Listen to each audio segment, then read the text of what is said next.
Hello all, welcome to చిందు Vasanthi dragon fruit farming. ఈ వీడియోలో మనం ఐడియల్ ప్లాంటేషన్ అంటే ఒక ఎకరాకి ఎన్ని మొక్కలు ప్లాంటేషన్ చేసుకుంటే సరిపోతుంది అనే టాపిక్ని మాట్లాడుకుందాం. నేను మీకు ప్రాక్టికల్గా అంటే మేము ట్రై చేసినది ఈ వీడియోలో చూపించి మరీ ఎక్స్ప్లెయిన్ చేస్తాను. సో ఇక్కడ మీరు గమనించారంటే ఇది మేము ఫస్ట్ ప్లాంటేషన్ చేసిన ఫాము. 18 months ఈ ఫామ్ ఏజ్. మీరు చూసారంటే బ్రాంచెస్ బాగా హెవీగా ఉన్నాయి జస్ట్ 18 monthsకే. మేము ఈ 1 acreలో ప్లాంటేషన్ చేసింది 4000 plants per acre. So per ఎకర్కి 4000 plants ప్లాంటేషన్ చేస్తేనే జస్ట్ 18 monthsకి మీరు గమనించారంటే ఎంత హెవీగా ఉన్నాయో చూడండి branches. So it's 18 months of growth.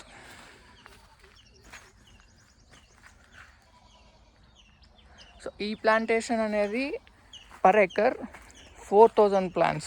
So 4000 plantsకి సో ఇంత హెవీగా ఉన్నప్పుడు యూజువల్గా మనం వింటూ ఉంటాం కదా, హై డెన్సిటీ అని, అల్ట్రా హై డెన్సిటీ అని. సో 8000 plants 12,000 plants పెట్టిన వాళ్ళు కూడా ఉన్నారు. సో అది ఎంతవరకు రిక్వైర్డా కాదా అని మీరు ఈ గ్రోత్ చూసి అర్థం చేసుకోవచ్చు.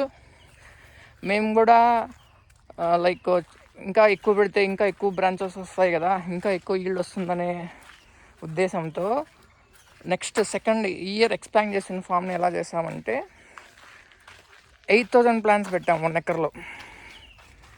ఎలా అంటే చూసారంటే ఇక్కడ 2 stems పెట్టాం, ఈచ్ అటు సైడ్ ఒకటి ఇటు సైడ్ ఒకటి. సో మేమైతే పోల్ టు పోల్ గ్యాప్ వచ్చి 10 feet తీసుకున్నాము. సో 10 feet తీసుకోవడం వల్ల ఏమవుతుందంటే యూజువల్గా 8 feet తీసుకుంటారు. 8 feet తీసుకుంటే 500 poles పడతాయి పర్ ఎకర్కి. బట్ మనం 10 feet తీసుకోవడం వల్ల ఏమవుతుంది అంటే 100 poles తగ్గిపోతాయి పర్ ఎకర్కి. సో 100 poles తగ్గాయంటే ఆబ్వియస్గా మనకి కొంచెం కాస్ట్ కూడా తగ్గుతుంది కదా. సో అలా అని చెప్పేసి మేము 10x10 మొత్తం. సో ఇటు 10x10 feet గ్యాప్ ఉంటుంది. అండ్ ఇటు నుంచి ఇటు కూడా 10x10 గ్యాప్ ఉంటుంది. సో ఒక 1 acreకి ఏమో ఇలా ప్లాంటేషన్ చేసాము. ఇలా ప్లాంటేషన్ చేయడం వల్ల ఏమంటే ఇప్పుడు మీరు గమనించారంటే జస్ట్ ఇది 5 months of growth. So 5 months of గ్రోత్కే చూడండి ఎంత హెవీగా ఉందో. సో ఇది వచ్చి 1 acreకి చేసాము. అలానే అగైన్ లైక్ స్మాల్ ప్లాంటేషనే. మేము స్మాల్ ప్లాంటేషన్ అంటే న్యూ ప్లాంటేషనే ఒక్క మొక్క మాత్రమే పెట్టి ప్లాంటేషన్ చేసాం ఒక 1/2 acreకి. సో ఆ గ్రోత్ ఎలా ఉందో కూడా చూద్దురు.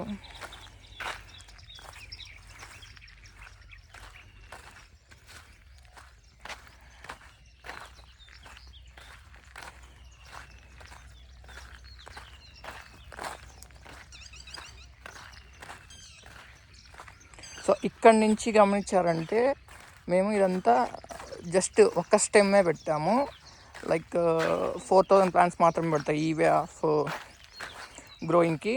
So each pole to pole వచ్చి 10 feet గ్యాప్. మనకి మొక్కలు అనేటివి 10 మాత్రమే పెట్టాము. ఇక్కడ మీకు దగ్గర నుంచి చూపిస్తాను చూడండి.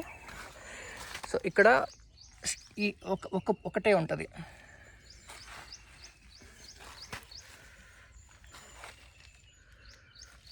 ఓకే, సో ఇలా ఒకటే పెట్టాం. సో ఒకటి పెట్టినప్పుడు గ్రోత్ చూసారంటే కూడా ఇలా ఉంది. సో ప్రస్తుతానికైతే ఆల్మోస్ట్ కమ్మి పైకి వచ్చేసాయి జస్ట్ 5 months ఆఫ్ గ్రోత్కే. సో మేము కంపేర్ చేస్తే లైక్ మా ఓల్డ్ ఫామ్ని న్యూ ఫామ్తో కంపేర్ చేస్తే 8000 12,000 plants అనేది అస్సలు అవసరం లేదు. సో ఐడియల్ ప్లాంటేషన్ అనేది పర్ ఎకర్ 4000 ప్లాంటేషన్ చేసుకుంటే మోర్ దాన్ ఎనఫ్ అనేది మా వ్యూ. సో ఇంకా ఆ 4000 ప్లాంటేషన్ చేసుకోవడం వల్ల మంచిగానే వస్తుంది కదా అనేది ఒక పాయింట్ అయితే, ఇంకొక పాయింట్ కూడా మీరు గమనించుకోవాల్సింది ఏమంటే సీడ్ ఎప్పుడు ఎఫిషియెంట్గా ఉండాలి. సీడ్ ఎఫిషియెంట్గా లేదనుకోండి ఖచ్చితంగా మనకు రిజల్ట్స్ అనేటివి సరిగ్గా ఉండవు. మీకు ఒక ఎగ్జాంపుల్ చూపిస్తాను. ఇప్పుడు మా ఓల్డ్ ఫామ్లో ఆల్రెడీ హెవీ బ్రాంచెస్ ఉన్నాయి అని చెప్పాం కదా. ఆబ్వియస్గా ఇప్పుడు చాలా ప్లాంట్స్ తెచ్చినప్పుడు కొన్ని ప్లాంట్స్ మేబీ ఒక 5% 10% కొంచెం ఎఫిషియన్సీ లేని ప్లాంట్స్ కూడా పడుతూ ఉంటాయి కదా. అది ఎవరు చీటింగ్ చేయాలని కాదు, సమ్ టైమ్స్ వాళ్ళకే తెలియకుండా పడిపోతూ ఉంటాయి. నేను పాజిటివ్గానే తీసుకుంటాను, ఇక్కడ నెగిటివ్ ఏం కాదు. మాకు అలా వచ్చేది ఇలా వచ్చాయని. సో అలా ఒకవేళ మెచ్యూర్డ్ స్టెమ్స్ కానీ పడకుండా కొంచెం నాన్ మెచ్యూర్డ్ స్టెమ్సే మనకి ఇచ్చేసారనుకోండి, వాటి గ్రోత్ అనేది పెద్దగా ఏం ఉండదు, చాలా వీక్గా ఉంటుంది. సో ఆ గ్రోత్ అనేది ఎలా ఉంటుంది? సో అలాంటి ప్లాంట్స్ తీసుకోవడం వల్ల మనము ఎలా మోసపోతాము. మోసపోవడం అంటే ఇప్పుడు చాలామంది నేను విన్నది ఏమంటే, మీ ఫామ్ ఏం చూస్తే 18 monthsకి ఎంత హెవీ గ్రోత్ ఉంది, మా ఫామ్ చూసామంటే మాకు అస్సలు సరిగ్గానే గ్రోత్ లేదు, సరిగ్గానే ఈల్డ్ తీసుకోలేదు, ఆల్మోస్ట్ 2 years అయిపోతుంది అన్నట్టు కంప్లైంట్స్ అనమాట. సో ఇక్కడ చూడండి, సో ఇప్పుడు ఇక్కడ చూసామంటే ఇంత హెవీ గ్రోత్ ఉన్నప్పుడు మనకు మొత్తం కూడా అలానే రావాలి కదా. బట్ ఇక్కడ చూసారంటే ఎంత పల్చగా ఉంది చూడండి, అసలు స్టెమ్స్ అనేటివి సరిగ్గా గ్రో అవ్వలేదు, ఇప్పుడు ఇంకా వచ్చాయి పైకి. సో ఒకవేళ మనం మంచి తీసుకోలేదనుకోండి, ఆబ్వియస్గా ఇలా ఇంత తక్కువ స్టెమ్స్ వచ్చి 18 monthsకి కూడా మనకి ఇంత మాత్రమే గ్రోత్ ఉంటే మనకి రిజల్ట్స్ ఎలా వస్తాయి? మనకి ఖచ్చితంగా ఫ్రూట్ అనేది సరిగ్గా రాదు.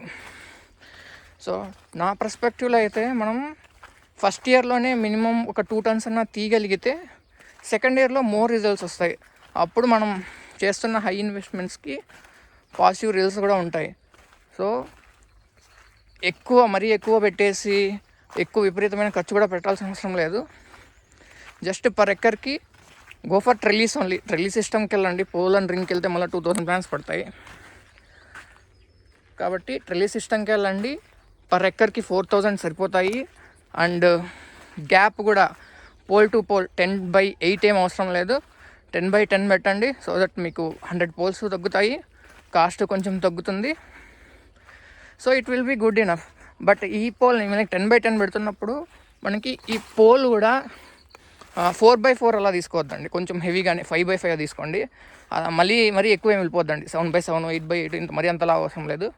జస్ట్ 5/5 తీసుకున్నారంటే కొంచెం స్ట్రాంగ్గా ఉంటాయి. సో దట్ మనం కొంచెం కాస్ట్ తగ్గించుకోవచ్చు. ప్లాన్స్ 4000 plants అనే గ్రోత్ మనకు సరిపోతుంది. చూడండి అసలు ఎన్ని బుషెస్ వచ్చాయో, ఎంత హెవీగా ఉందో జస్ట్ 18 months. సో ఈ హెవీ బ్రాంచెస్నే మనం ఆబ్వియస్గా every end of the year మనం ప్రూనింగ్ చేయాలి. ప్రూనింగ్ చేస్తేనే వీటి గ్రోత్ బాగుంటుంది, మనం ఈల్డ్ తీసుకుంటాము. కాబట్టి సో పర్ ఎకర్కి 4000 plants అనేది సరిపోతుంది. అన్నెసెసరీగా 8000 plants పెడదాం, 12000 plants పెడదాం, ఏదేదో చేద్దామని మాత్రం ఆలోచించకండి. ఇది నా సజెషన్ మాత్రమే. After watching this video it's your decision. Okay, thanks for watching this video. Chandu Vasanthi, dragon fruit farming. Please do subscribe for more videos. మీకు ఎలాంటి వీడియోస్ లైక్ ఏదన్నా టాపిక్ రిలేటెడ్ వీడియోస్ కావాలంటే కామెంట్ చేయండి, వీడియో చేయడానికి ట్రై చేస్తాం. Thank you.